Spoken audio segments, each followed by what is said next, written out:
हर एक को अपने ट्रायल राजनीति है, हर एक को अपना कहने का अधिकार है। केजरीवाल जी को आके कहने का कोई ब्रिज नहीं बना, कोई पुल नहीं बना, कोई अस्पताल नहीं बनी, कोई एजुकेशन सिस्टम में सुधार नहीं हुआ। एक्चुअली क्या है, वो तो उनके पास चश्मा है नहीं, उनको नंबर लगते हैं। चश्मा दे देना चाहिए, उनको सब दिखेगा। शायद उम्र की वजह से उनकी आंखें कमजोर हैं, इसीलिए उनको कोई पुल नहीं दिखा, कोई स्कूल नहीं दिखी ढंग की, कोई इंफ्रास्ट्रक्चर नहीं दिखा। वो क्या है, चश्मा लगाते नहीं कई बार, इसीलिए ऐसा हो जाता होगा। चश्मा लगा के देखते तो शायद ये दिक्कत नहीं आती। डॉक्टर गोस्वामी। सर, क्या लगता है इस बार किसकी सरकार बनेगी? ये तो अभी मेरा मत अनुसार तो ये है कि भाजपा ही आएगी, भाजपा बनेगी। कि भाजपा काम करती है, बहुत काम किया है। अब देखो अहमदाबाद में देखो, एक भी पुल नहीं था, कितना पुल बनाया, रोड बनाया, बहुत अच्छा, लाइट भी सब जगह पर दिया, अंधेरा दूर किया, बहुत अच्छा किया है। लेकिन और भी पार्टियां है, वो बोलता है कुछ विकास ही नहीं हुआ। कोई क्या बोलेगा, वो तो अपना घर भरता है, क्या करेगा देश का कुछ नहीं करेगा। केजरीवाल तो आया है, दिल्ली का मॉडल गुजरात में। अरे पंजाब का पूछो केजरीवाल को क्या हुआ है, डेली पेपर में देखते हैं क्या किया है। वहाँ की पब्लिक को पूछो, पब्लिक भी बूमा बूम करती है, कुछ नहीं किया है, खाली सत्ता के लिए ही बोलते हैं। वो तो बोलता है मैं कोरे कागज पर लिख के देता हूँ, मेरी सरकार बनेगी गुजरात में, इस बार ऐसा ही बोल रहा है। वो तो बोले कर तो मैं तो पूरा विश्व का बनूंगा, थोड़ा बनेगा वही। वो तो अपना मन से है, अपना मन का जो भी बोले वही बोलेगा। क्या है, वो तो अपना मतलब की दुनिया है। अभी राहुल बाबा भी बोल रहे हैं कि राहुल का कोई क्लास ही नहीं है, कोई क्लास नहीं है राहुल का। वो तो भारत जोड़ो यात्रा, भारत जाए के काशी जाए क्या होगा, ये तो कौन है मालूम है, ये सब बगला है। वो तो अभी वो बोलता है मैं भी जनोधारी हिंदू हूँ, मेरी बात भक्त हूँ बोलता है। और उसका इतिहास देखो कौन है वही देखो, उसका इतिहास देखो। लेकिन अभी तो भारत को जोड़ने की बात वो तो सत्ता के लिए है, जोड़ने के लिए नहीं है, सत्ता के लिए है। तो आप अभी क्या चाहते हो यहाँ? हम तो बोलते हैं भाजपा आएगी, भाजपा ही देश के लिए अच्छी है। अब देखो ये बॉर्डर पर, अरे विश्व में नाम है भारत का, ये बॉर्डर पर देखो, कोई भी बॉर्डर पर अब ऊके चूक करता है। देखो इधर पाकिस्तान है, अफगानिस्तान है, चीन है, सब कुछ है, बैठ गया है एक बाजू। ये मोदी है, मोदी को कोई नहीं पोगेगा, इज सेकंड चाणक्य, ये दूसरा चाणक्य है ये। तो अब क्या बोलना चाहते, कौन आएगा? भाजपा आएगा इस बार, भाजपा आएगी। पिछले 27 सालों से हम देख रहे हैं कि गुजरात भाजपा का गढ़ है, भाजपा का गढ़ माना जाता है, वो पूरी तरह से सही है। ये अभी आम आदमी पार्टी का जो नया मॉडल आया है उसमें कुछ रहा नहीं है। पंजाब में जाके देख लो, आज भगवंत मान इधर है, उनके घर के बाहर लाठीचार्ज हो रहा है। ये सब क्या है, ये नया मॉडल है। और 27 साल की बात करें तो अभी तो आपने तो 27 साल देखा ही कहाँ है? मैंने 27 साल देखा नहीं है, पर इन्होंने देखा है ना, इन सब ने देखा है। कांग्रेस वाले बोल रहे हैं परिवर्तन जरूरी है, काम बोल रहा है, क्या काम बोल रहा है? 27 साल के भाजपा, 27 साल से भाजपा ही सत्ता में है, तो क्या काम किया है उन लोगों ने? 500 रुपये में गैस का बाटला बोल रहे हैं। 20 साल पहले गैस का बाटला 400 रुपये में मिल रहा था, घर की कीमत 3 लाख रुपए थी, और आज 20 साल बाद घर की कीमत 35 लाख हुई है, 35 लाख हुई है। तो क्या ये गैस के बाटले का भाव नहीं बढ़ाया जा सकता? वो लोग बोल रहे हैं कि गैस का बाटला कम दाम में दिया जाए, कम दाम में दिया जाए, पर ऐसा नहीं है। और इस बार तो भाजपा आएगी, पूरे बहुमती के साथ आएगी। आप क्या कहते हैं भाई साहब? बस भाजपा ही सरकार बनेगी आ वक्त तो, इसमें तो कुछ दिखने की जरूरत ही नहीं। पार्टियां तो बोल रही कुछ विकास ही नहीं हुआ है यहाँ। तो ये पार्टियों ने डबल चश्मा पहनने पड़ते हैं। मैंने तो सिंगल पहना है, तो उन्होंने डबल पहनना पड़ता है। क्यों?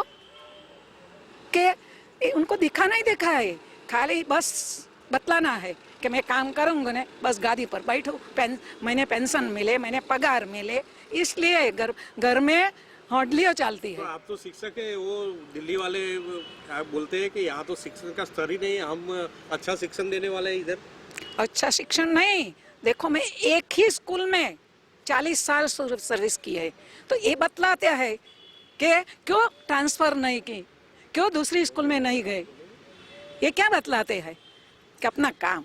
अरे अब भी कोई मैं हूँ, वहाँ जाके पूछो, अरे उन्होंने तो बहुत रूम बतलाया है, रूम बनाया है, कितना कमरा में तो अच्छी सुविधा हो गई है, ये मेरी सिग्नेचर है। तो क्या है, मोदी जी मेरी ज्ञाति का है, मेरा भाई है, बोलो क्या कहना है अपने। तो इस तरह मैं नहीं कहती हूँ, पर उनका काम देखो बस, काम से काम चलेगा, दूसरे कुछ नहीं है। भाजपा आएगा ये कहने का कोई सवाल भी नहीं रहता है। क्या चाहते हो, ये गुजरात में परिवर्तन चाहते हैं? છેલ્લા 27 વર્ષથી જે ભાજપ સરકારે જે કર્યું છે એનું તો કોઈ વર્ણન થયું નથી, કારણ કે 70 વર્ષના દાયકામાં ગુજરાતનો કોઈ વિકાસ થયો નહોતો.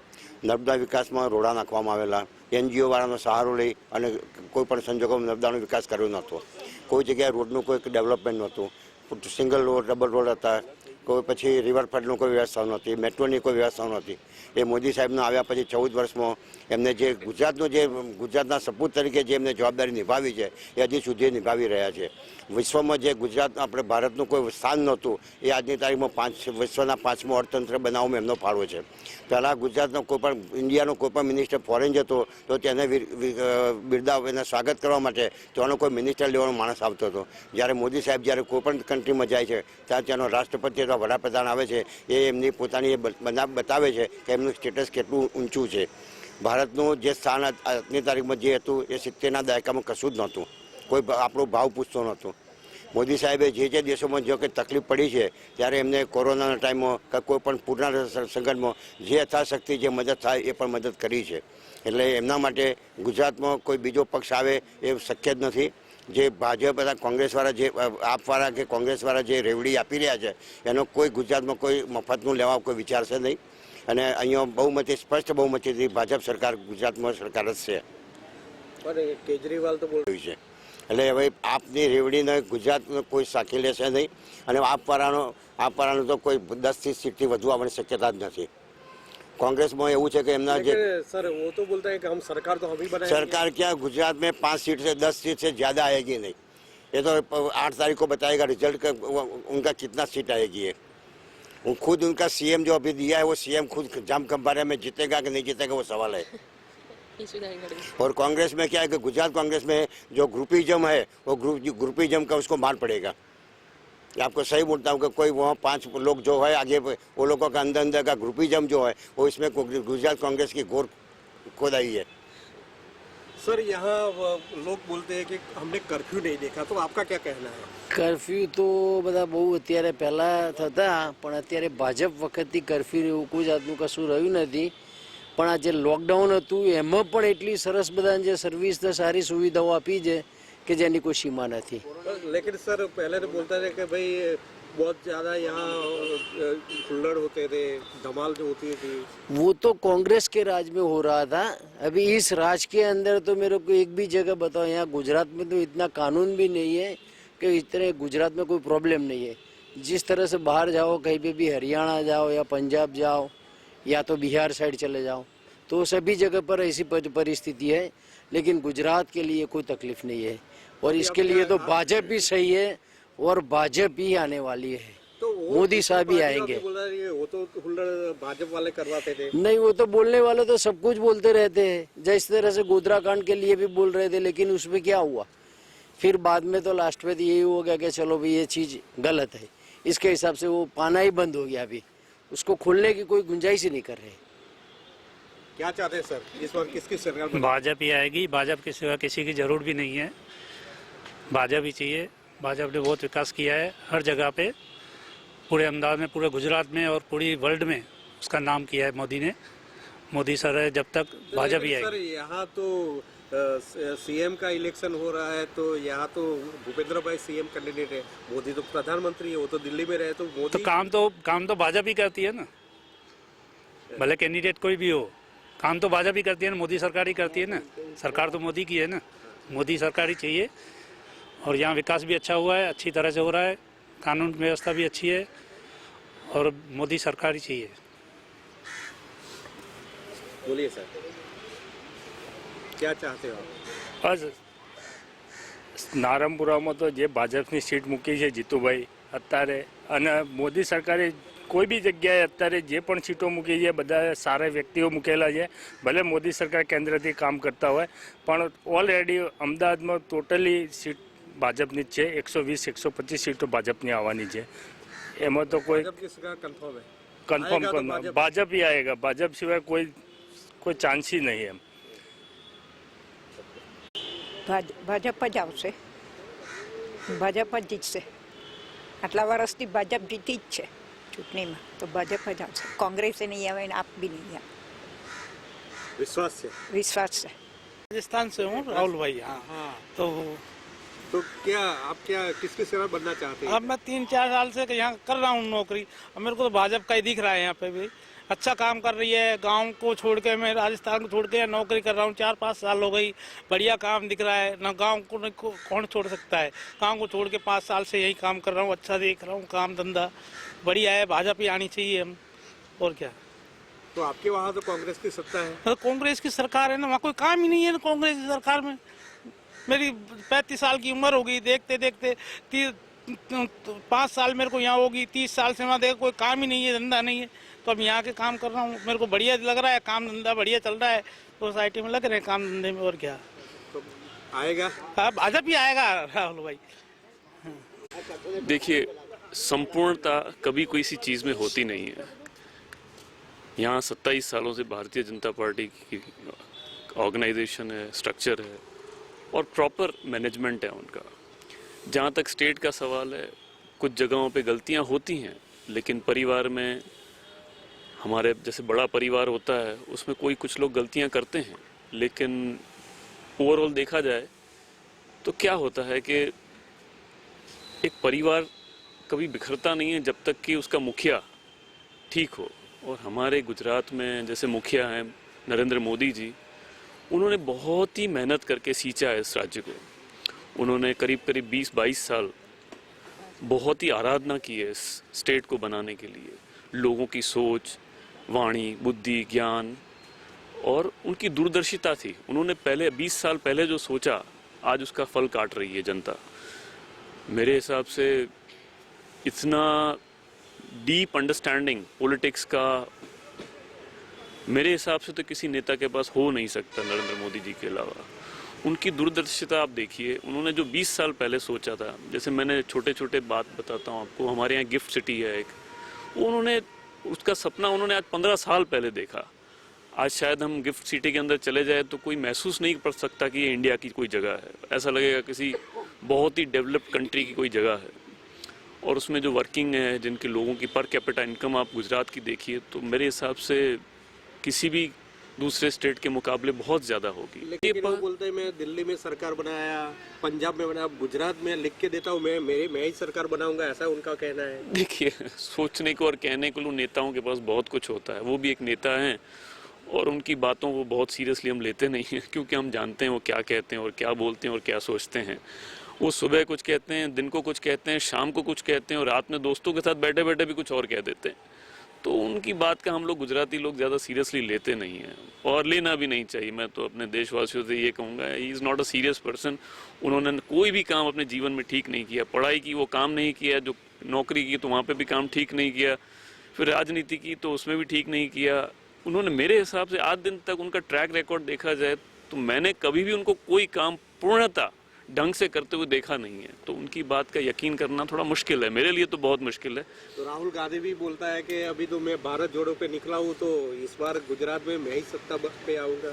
देखिए, राहुल गांधी जी में मैच्योरिटी की कमी है. भले उनकी एज हो गई है उनकी, पर उनमें जो एक मैच्योरिटी होनी चाहिए, पॉलिटिशियन, एक देश की मिट्टी को समझने की क्षमता होनी चाहिए, वो उनमें मुझे लगता है कमी है उसकी.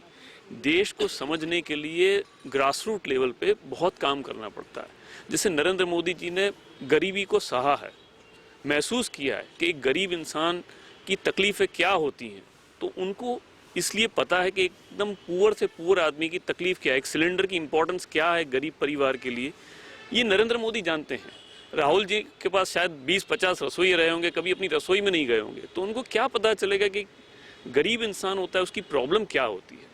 इसीलिए मुझे उनसे पूरी सहानुभूति है, राहुल जी से। लेकिन इस देश को समझने के लिए जो एक डीप अंडरस्टैंडिंग चाहिए, जो ग्रास रूट से आगे इंसान आता है वो समझ पाता है और देश की प्रॉब्लम्स को वो टैकल अच्छी तरह कर सकता है, मेरा ये मानना है। तो यहाँ सरकार, यहाँ तो देखिए बताऊँ मैं आपको, कहने की कोई ज़रूरत नहीं है, मैं कहूँ तो बेकारी है। ये सब बाकी किसी की पॉसिबिलिटी नहीं है, इतना काम हुआ है, लोग महसूस कर रहे हैं।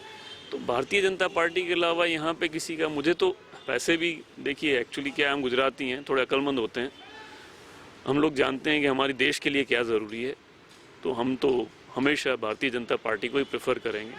और मुझे अगले 20 साल तक भी यहाँ पे मुझे किसी और पार्टी की जगह दिखती नहीं है। हर एक को अपने राजनीति है, हर एक को अपना कहने का अधिकार है। केजरीवाल जी को आके कहने का कोई ब्रिज नहीं बना, कोई पुल नहीं बना, कोई अस्पताल नहीं बनी, कोई एजुकेशन सिस्टम में सुधार नहीं हुआ। एक्चुअली क्या है, वो तो उनके पास चश्मा है नहीं, उनको नंबर लगते हैं, चश्मा दे देना चाहिए तो उनको सब दिखेगा। शायद उम्र की वजह से उनकी आंखें कमज़ोर हैं, इसीलिए उनको कोई पुल नहीं दिखा, कोई स्कूल नहीं दिखी ढंग की, कोई इंफ्रास्ट्रक्चर नहीं दिखा। वो क्या है, चश्मा लगाते नहीं कई बार, इसीलिए ऐसा हो जाता होगा कि चश्मा लगा के देखते तो शायद ये दिक्कत नहीं आती। हर एक को अपने राजनीति है, हर एक को अपना कहने का अधिकार है। केजरीवाल जी को आके कहने का कोई ब्रिज नहीं बना, कोई पुल नहीं बना, कोई अस्पताल नहीं बनी, कोई एजुकेशन सिस्टम में सुधार नहीं हुआ। एक्चुअली क्या है, वो तो उनके पास चश्मा है नहीं, उनको नंबर लगते हैं, चश्मा दे देना चाहिए तो उनको सब दिखेगा। शायद उम्र की वजह से उनकी आंखें कमज़ोर हैं, इसीलिए उनको कोई पुल नहीं दिखा, कोई स्कूल नहीं दिखी ढंग की, कोई इंफ्रास्ट्रक्चर नहीं दिखा। वो क्या है, चश्मा लगाते नहीं कई बार, इसीलिए ऐसा हो जाता होगा कि चश्मा लगा के देखते तो शायद ये दिक्कत नहीं आती।